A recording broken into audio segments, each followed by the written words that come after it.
Levez vos yeux en haut. Pourquoi Dieu permet des expériences troublantes? 5 juin. Moab était tranquille depuis sa jeunesse. Il reposait sur sa lie.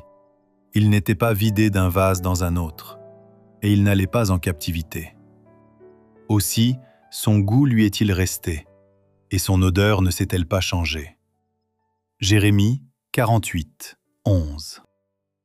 Moab ne savait rien du trouble et de l'inquiétude, et le peuple faisait peu de progrès au point de vue moral et spirituel. Aussi, son goût lui est-il resté, et son odeur ne s'est-elle pas changée? Jérémie 48, 11. Une vie monotone n'est pas des plus favorables à la croissance spirituelle. Certains ne peuvent atteindre les plus hauts sommets de la spiritualité que si l'ordre des choses est rompu. Dieu désire que les êtres humains soient plus étroitement associés à lui. Il les arrache donc à leurs amis et à leurs connaissances. Dieu transporta Élie d'un endroit à l'autre lorsqu'il le préparait pour son enlèvement au ciel, afin qu'il puisse laisser derrière lui les méthodes et les habitudes qu'il avait suivies auparavant, afin qu'il ne repose pas sur sa lie, manquant ainsi d'obtenir la grandeur morale et la solidité spirituelle. Il entrait dans les desseins de Dieu que l'influence d'Élie soit une puissance pour aider de nombreuses âmes à jouir d'une expérience plus parfaite.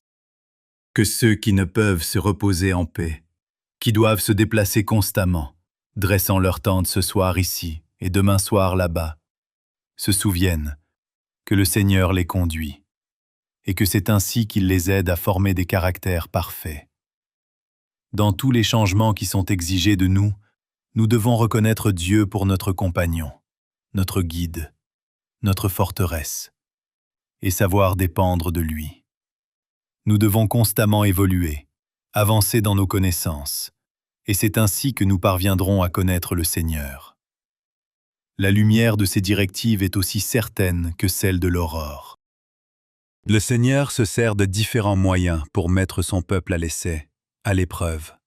Maintes et maintes fois, il a suscité des changements pour voir si ses messagers humains garderont ses commandements. Lorsque dans sa providence, il constate que des changements sont essentiels pour l'édification du caractère, il interrompt le cours uni de la vie. Il ordonne des changements afin que son ouvrier ne devienne pas stagnant en suivant la routine régulière.